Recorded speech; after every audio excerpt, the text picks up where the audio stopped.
മലയാള ചലച്ചിത്ര ലോകം അത്രയ്ക്കും വൃത്തികെട്ടതാണോ? അല്ലെങ്കിൽ മലയാള ചലച്ചിത്ര മേഖലയിൽ ഒരു പവർ ഗ്രൂപ്പ് പ്രവർത്തിക്കുന്നുണ്ടോ? മലയാള ചലച്ചിത്ര രംഗത്ത് മാത്രമാണോ ഇത്തരത്തിലുള്ള വിഷയങ്ങളുള്ളത്? പ്രിയമുള്ള പ്രേക്ഷകരെ, നമസ്കാരം. കേരളത്തിൽ വളരെയധികം ട്രെൻഡിങ് ആയിക്കൊണ്ടിരിക്കുന്ന ഒരു വിഷയമാണ് ഹേമ കമ്മിറ്റി റിപ്പോർട്ട്. ഈ വിഷയവുമായി ബന്ധപ്പെട്ട് കഴിഞ്ഞ കുറേ ദിവസങ്ങളായി പത്രമാധ്യമങ്ങളിൽ ഇതുമായി ബന്ധപ്പെട്ട വാർത്തകളാണ് വന്നുകൊണ്ടേയിരിക്കുന്നത്. അതിൻ്റെ അടിസ്ഥാനത്തിൽ കൂടിയാണ് വാർത്ത 24 ഈ വിഷയത്തിൽ ചില കാര്യങ്ങൾ പ്രേക്ഷകരുടെ മുന്നിലേക്ക് പറയാനുള്ളത്. തീർച്ചയായും ഈ വാർത്ത കേൾക്കുന്ന പ്രിയപ്പെട്ട പ്രേക്ഷകർ, നിങ്ങളുടെ പ്രതികരണം കമൻറ്റ് ബോക്സിൽ ഇടണമെന്നുള്ള അഭ്യർത്ഥന കൂടിയാണ് ഞാൻ ഈ വാർത്ത നിങ്ങളുടെ മുന്നിലേക്ക് അവതരിപ്പിക്കാൻ പോകുന്നത്. ഹേമ കമ്മിറ്റി റിപ്പോർട്ട് ഏകദേശം 4.5 കൊല്ലം മുമ്പ് കേരളത്തിൻ്റെ ബഹുമാനായ മുഖ്യമന്ത്രിക്കും അന്നത്തെ സാംസ്കാരിക വകുപ്പ് മന്ത്രിയായ ബാലനും മുൻ ഹൈക്കോടതി ജഡ്ജിയായിരുന്ന ഹേമ നൽകുകയുണ്ടായി. അതിനുശേഷം 4.5 കൊല്ലത്തിന് ശേഷമാണ് വിവരാവകാശ പ്രവർത്തകരുടെ ആവശ്യപ്രകാരം ഹൈക്കോടതിയുടെ ഇടപെടൽ കാരണമാണിപ്പോൾ അതിൻ്റെ റിപ്പോർട്ട് വെളിയിലേക്ക് വരുന്ന ഒരു സാഹചര്യമുണ്ടായി. ഈ വിഷയവുമായി ബന്ധപ്പെട്ട് ഭരണ പ്രതിപക്ഷ മേഖലയിൽ വലിയ വാക്തർക്കങ്ങൾ നിലനിൽക്കുകയാണ്. ഈ വിഷയത്തിൽ പല നടന്മാരും സാംസ്കാരിക പ്രവർത്തകരും നടിമാരും വ്യത്യസ്തങ്ങളായ അഭിപ്രായങ്ങളാണ് രേഖപ്പെടുത്തിയിട്ടുള്ളത്. മലയാള ചലച്ചിത്ര ലോകം അത്രയ്ക്കും വൃത്തികെട്ടതാണോ? അല്ലെങ്കിൽ മലയാള ചലച്ചിത്ര മേഖലയിൽ ഒരു പവർ ഗ്രൂപ്പ് പ്രവർത്തിക്കുന്നുണ്ടോ? മലയാള ചലച്ചിത്ര രംഗത്ത് മാത്രമാണോ ഇത്തരത്തിലുള്ള വിഷയങ്ങളുള്ളത്? കേരളത്തിലെ മറ്റ് പല മേഖലകളിലും ഈ സ്ത്രീകളുമായി ബന്ധപ്പെട്ട് അല്ലെങ്കിൽ തൊഴിലിടങ്ങളിൽ സ്ത്രീകൾക്കുണ്ടാകുന്ന നിരവധിയായ പ്രശ്നങ്ങളുണ്ട്. പക്ഷേ എന്തുകൊണ്ടാണ് ഈ ഹേമ കമ്മിറ്റി റിപ്പോർട്ടിന് ഇത്രയധികം സ്വീകാര്യത കിട്ടുന്നതെന്ന് നമുക്കൊന്ന് പരിശോധിക്കേണ്ടിയിരിക്കുന്നത്. അതിന് തീർച്ചയായും കാരണം മലയാളികൾക്കും അല്ലെങ്കിൽ ലോകത്തുള്ള ആളുകൾക്കും കലാകാരന്മാരെയും ചലച്ചിത്ര നടന്മാരെയൊക്കെ വലിയ ഇഷ്ടമാണ്.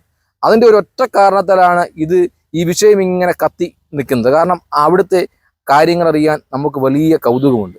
കഴിഞ്ഞ മന്ത്രിസഭയിൽ അല്ലെങ്കിൽ കഴിഞ്ഞ കാലഘട്ടങ്ങളിൽ കേരളത്തിലെ ഏറ്റവും ജനകീയനായ ഒരു മുഖ്യമന്ത്രിയായിരുന്നു ശ്രീ ഉമ്മൻചാണ്ടിക്കെതിരായും ഇങ്ങനെയുള്ള ഒരു സോളാർ കമ്മീഷനെ വെച്ചുകൊണ്ട് ജസ്റ്റിസ് ശിവരാജൻ കമ്മീഷൻ റിപ്പോർട്ട് സർക്കാരിന് സമർപ്പിച്ചപ്പോൾ ഇത്തരത്തിൽ വലിയ ചർച്ച ചെയ്യപ്പെട്ടു. അതിനുശേഷമാണ് ഹേമ കമ്മിറ്റി എന്ന റിപ്പോർട്ട് ചലച്ചിത്ര മേഖലയിലെ ആളുകളുടെ വിഷയങ്ങൾ പഠിക്കുന്നതിന് വേണ്ടി WCCയുടെ ആവശ്യപ്രകാരം സർക്കാർ ഒരു കമ്മീഷനെ വെച്ച് ആ കമ്മീഷൻ ഇപ്പോൾ റിപ്പോർട്ട് സമർപ്പിച്ചിരിക്കുകയാണ്. ആ റിപ്പോർട്ട് വെളിവന്നപ്പോൾ ഏകദേശം 236 പേജുള്ള റിപ്പോർട്ടാണ്. ഏകദേശം 1,80,00,000 രൂപയാണ് ഈ വിഷയവുമായി ബന്ധപ്പെട്ട റിപ്പോർട്ട് വെളിയിൽ കൊണ്ടുവന്നതിന് വേണ്ടി സർക്കാർ പൊതു ഖജനാവിൽ നിന്നും ചെലവാക്കിയത്. അപ്പോൾ തീർച്ചയായും പൊതുജനത്തിൻ്റെ നികുതിപ്പണം ഉപയോഗിച്ചാണ് ഈ റിപ്പോർട്ട് ഉണ്ടാക്കിയത്. അപ്പോൾ ഈ മേഖലയിലെ വിഷയങ്ങളുമായി ബന്ധപ്പെട്ട് പൊതുജനത്തിനും വളരെയധികം കാര്യങ്ങൾ അറിയാനുള്ള അവകാശമുണ്ട്. പക്ഷേ പല ആളുകളും പറയുന്നത് സർക്കാർ പല പേജുകളും ഈ വിഷയവുമായി ബന്ധപ്പെട്ട് എടുത്തു കളഞ്ഞിട്ടുണ്ട്, പല ആരോപണങ്ങൾ ഉന്നയിച്ച പേജുകൾ എടുത്തു കളഞ്ഞിട്ടുണ്ട് എന്നാണ് പറയുന്നത്. അപ്പം ഞാനൊരു കാര്യം പറയുകയാണ്, പല മേഖലയിൽ ഇപ്പം രാഷ്ട്രീയ മേഖലയിലായാലും സാംസ്കാരിക മേഖലയിലായാലും അതല്ലെങ്കിൽ IT മേഖലയിലായാലും അല്ലെങ്കിൽ സെക്രട്ടേറിയറ്റ് ജീവനക്കാരുടെ അല്ലെങ്കിൽ ഗവൺമെൻറ് ജീവനക്കാരുടെ മേഖലയായാലും ഇത്തരത്തിലുള്ള ഒരു പഠനം നടത്തിയാൽ എല്ലാ മേഖലയിലും ഇത്തരത്തിലുള്ള പുഴുക്കുത്തുകളും ഇത്തരത്തിലുള്ള വൃത്തികേടുകളും ഉണ്ട് എന്നുള്ള യാതൊരു സംശയമില്ല. ഇപ്പം മലയാള സിനിമയിൽ ഉണ്ടായതുകൊണ്ട് മാത്രമാണ് അല്ലെങ്കിൽ സിനിമാ നടന്മാരോടുള്ള ഒരു അഭിനിവേശം അല്ലെങ്കിൽ ഒരു കൗതുകം ആ ലോകത്തെ അല്ലെങ്കിൽ സിനിമാ മേഖലയിലുള്ള കാര്യങ്ങൾ ആളുകൾക്കറിയാൻ കൂടുതൽ വ്യഗ്രതയോടുകൂടിയാണ് ഈ പത്രമാധ്യമങ്ങൾ ഇത്രയധികം വാർത്ത കഴിഞ്ഞ കുറേ ദിവസങ്ങളായി ലൈവായി നിർത്തുന്നത്. പക്ഷേ എന്നാൽ എനിക്ക് ചില കാര്യങ്ങൾ പറയാനുള്ളത്, ഈ മേഖലയിൽ വിഷയങ്ങൾ ഇല്ല എന്ന് നമ്മൾ പറയുന്നില്ല. ഈ പവർ ഗ്രൂപ്പിനെ പറ്റി സംസാരിച്ചപ്പോൾ പ്രമുഖ നടിയായ ഇപ്പോൾ ശ്വേതാമേനോൻ ഇന്ന് ഒരു കാര്യം മാധ്യമങ്ങളോട് പറഞ്ഞു. അവർക്ക് 9ഓളം സിനിമ നഷ്ടപ്പെട്ടു പോയത് ഈ പവർ ഗ്രൂപ്പ് കാരണമാണ്. അങ്ങനെയാണെങ്കിൽ ആ വിഷയങ്ങൾ പഠിക്കേണ്ടതായിട്ടുണ്ട്. പിന്നെ വാതിൽ മുട്ടി എന്ന സംഭവം, ലൈംഗികമായി ആളുകളെ ഉപയോഗപ്പെടുത്തുന്ന സംഭവം, ഈ വിഷയവുമായി ബന്ധപ്പെട്ട പല അഭിപ്രായങ്ങളുമുണ്ട്. അതിൽ ചില ആളുകൾ പറഞ്ഞിട്ടുള്ളത്, ഇപ്പം വാതിൽ 1-2 പ്രാവശ്യം മുട്ടിയാൽ തീർച്ചയായും ആ നടിക്ക് അല്ലെങ്കിൽ ആ നടന് അത്തരത്തിലുള്ള ഒരു അനുഭവം ഉണ്ടായിട്ടുണ്ടെങ്കിൽ തീർച്ചയായും അന്ന് പരാതി കൊടുക്കേണ്ടതായിരുന്നു. നിർഭാഗ്യം എന്നവരുടെ അവരാരും പരാതി കൊടുക്കാൻ തയ്യാറായില്ല. ഈ റിപ്പോർട്ടിൽ ഇത്തരത്തിലുള്ള പീഡനങ്ങളും പരാതികളും പവർ ഗ്രൂപ്പുകളും പ്രമുഖ നടന്മാരും ഒക്കെ ഇതിനകത്ത് ഉൾപ്പെടുന്നു പറയുന്നതല്ലാതെ ആരാണ് ഇത് ചെയ്തതെന്ന് പറയാൻ ആർക്കും തയ്യാറാകുന്നില്ല.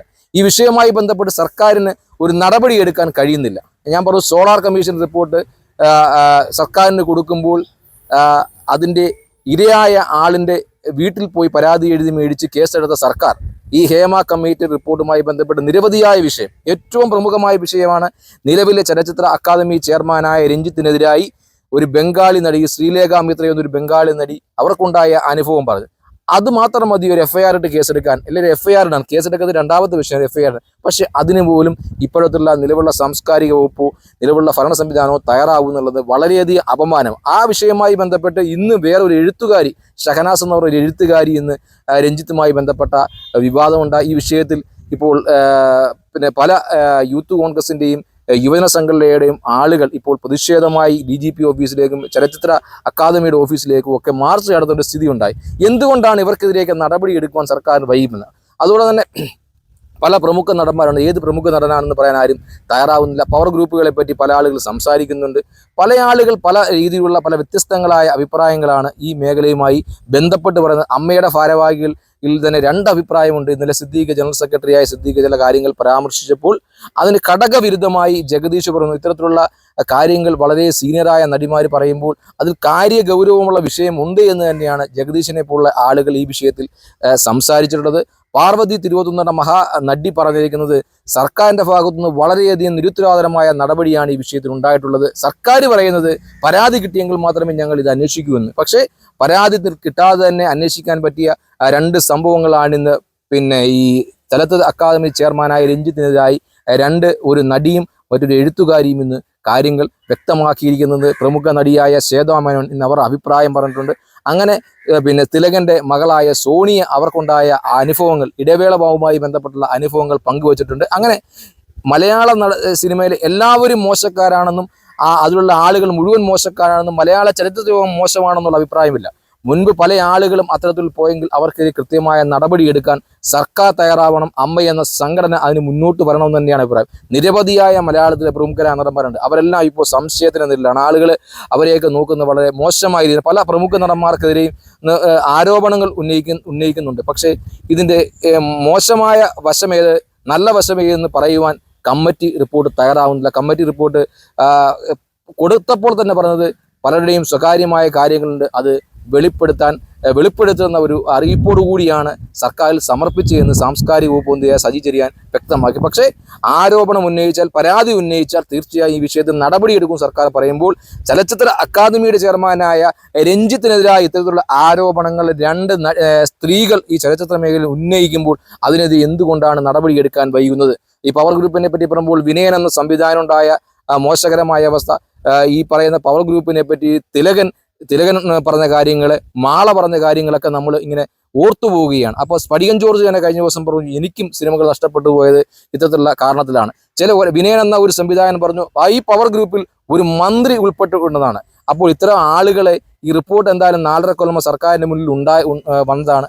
ആ റിപ്പോർട്ടുകൾ ഉണ്ടായപ്പോൾ തന്നെ അത് വായിച്ചു നോക്കിയതാണ് മുഖ്യമന്ത്രിയും അതുപോലെ സാംസ്കാരിക വകുപ്പും അതുപോലെ മിക്ക ഉദ്യോഗസ്ഥർ, IAS തലത്തിലുള്ള മിക്ക ഉദ്യോഗസ്ഥരും. പക്ഷേ ആ അവസരങ്ങളിൽ പോലും ഇത്തരം ആളുകളെ, ഇപ്പം മന്ത്രി ഉൾപ്പെടെയുള്ള ആളുകൾ ഉണ്ടെന്ന് പറഞ്ഞാൽ മന്ത്രിയുടെ പേരൊന്നും പറയാൻ നമ്മൾ തയ്യാറല്ല. കാരണം അത് പറയുന്നത് ശരിയുമല്ല, വാസ്തവവിരുദ്ധം, അതെല്ലാം പുകമറയിൽ നിൽക്കുന്ന കാര്യമാണ്. പക്ഷേ അത്തരത്തിലുള്ള ആളുകളുടെ പേരുകൾ ആ റിപ്പോർട്ടിൽ പരാമർശിപ്പിച്ചിട്ടുണ്ടെങ്കിൽ, ചലച്ചിത്ര അക്കാദമി ചെയർമാൻ ആയ രഞ്ജിത്തിന്റെ പേര് അത്തരത്തിൽ പരാമർശിച്ചിട്ടുണ്ടെങ്കിൽ എന്തുകൊണ്ട് ഇത്തരം ആളുകളെ ഇതിൻ്റെയൊക്കെ ചുമതല ഏൽപ്പിക്കാൻ സർക്കാർ തയ്യാറായി? അപ്പോൾ സർക്കാരിന് മുന്നിലും വലിയ പ്രതിസന്ധിയായി ഈ ഹേമ കമ്മിറ്റി റിപ്പോർട്ട് നിന്നിരിക്കുകയാണ്. മലയാള ചലച്ചിത്ര യോഗം മുന്നോട്ട് പോകണം. അവിടെ നിരവധിയായ ആളുകൾക്ക് തൊഴിൽ ലഭിക്കുന്ന ഒരു മേഖലയാണ്. നിരവധിയായ ചെറുപ്പക്കാർക്ക് ഇപ്പോൾ ഈ മേഖലയുമായി ബന്ധപ്പെട്ട് വർക്ക് ചെയ്യുന്നുണ്ട്. നമ്മളെ കലാകാരന്മാർ അയാളെ അംഗീകരിക്കുന്നവരാണ്, അവരെ ബഹുമാനത്തോടെ കാണുന്നവരാണ്. ഈ നമ്മുടെ സാംസ്കാരിക മേഖലയിൽ അല്ലെങ്കിൽ ചലച്ചിത്ര മേഖലയിൽ അവരുടെ സാന്നിധ്യമൊക്കെ അത്യാവശ്യമാണ്. പക്ഷേ ഈ മേഖലയിൽ ഇത്തരത്തിലുള്ള പുഴുക്കുത്തുകൾ ഉണ്ടെങ്കിൽ അവയെ നിയന്ത്രിക്കുവാൻ മലയാള ചലച്ചിത്ര മേഖലയിൽ ലൊക്കേഷനുകളിലൊക്കെ ഒരു പുതിയ നിയമങ്ങൾ കൊണ്ടുവരുവാൻ തയ്യാറാവണം. അത് ഇരയും വേട്ടക്കാരെയും ഒരുമിച്ചിരുത്തിയുള്ള കോൺക്ലേവുകൾ സർക്കാർ സംഘടിപ്പിക്കാൻ പാടില്ല. കൃത്യമായ ഈ മേഖലയുടെ വിഷയങ്ങൾ പഠിച്ചു വേണം ഈ കാര്യങ്ങളിലെല്ലാം ചർച്ച ചെയ്യപ്പെടാനും പുതിയ നിയമങ്ങൾ ഈ മേഖലയിൽ നടപ്പിലാക്കാനുമുള്ളത്. ഇത്തരം വൃത്തികേടുകൾ കാണിക്കുന്ന ആരായാലും അവരെ നിയമത്തിന് മുന്നിൽ കൊണ്ടുവരാനുള്ള നടപടികൾ സർക്കാർ ഉണ്ടാകുമെന്ന പ്രതീക്ഷയെ തന്നെയാണ് വാർത്ത 24 വാർത്തകൾ റിപ്പോർട്ട് ചെയ്യുന്നത്.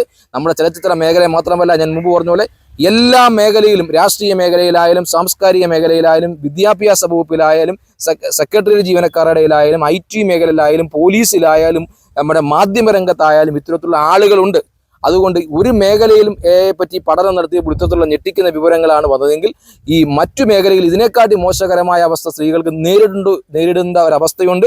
അത് എല്ലാ തരത്തിലുമുണ്ട് എന്ന് എനിക്ക് ചില കാര്യങ്ങൾ അറിയാവുന്നതുകൊണ്ട് തന്നെയാണ് ഞാൻ പറഞ്ഞത്. അപ്പോൾ ഇത്തരം ആളുകളെ കൈകാര്യം ചെയ്യണം. ചലച്ചിത്ര മേഖലയിലെ പുഴുക്കുത്തുകളെ കൈകാര്യം ചെയ്യണം. ചലച്ചിത്ര മേഖല ആകെ മോശമാണെന്നും അവിടെയുള്ള നടന്മാരാകെ മോശമാണെന്നുള്ള അഭിപ്രായമില്ല. ഇത്തരം മോശകരമായ പ്രവർത്തിക്കുന്ന ആളുകളെ കൈകാര്യം ചെയ്യുവാനും നിയമത്തിന് മുന്നിൽ കൊണ്ടുവരുവാനും ബഹുമാനപ്പെട്ട സർക്കാർ തയ്യാറാവുന്ന പ്രതീക്ഷയിൽ ന്യൂസ് ഡെസ്കിൽ നിന്നും ക്യാമറമാൻ സാദിഖിനൊപ്പം അജിത് പട്ടാഴി, വാർത്ത 24.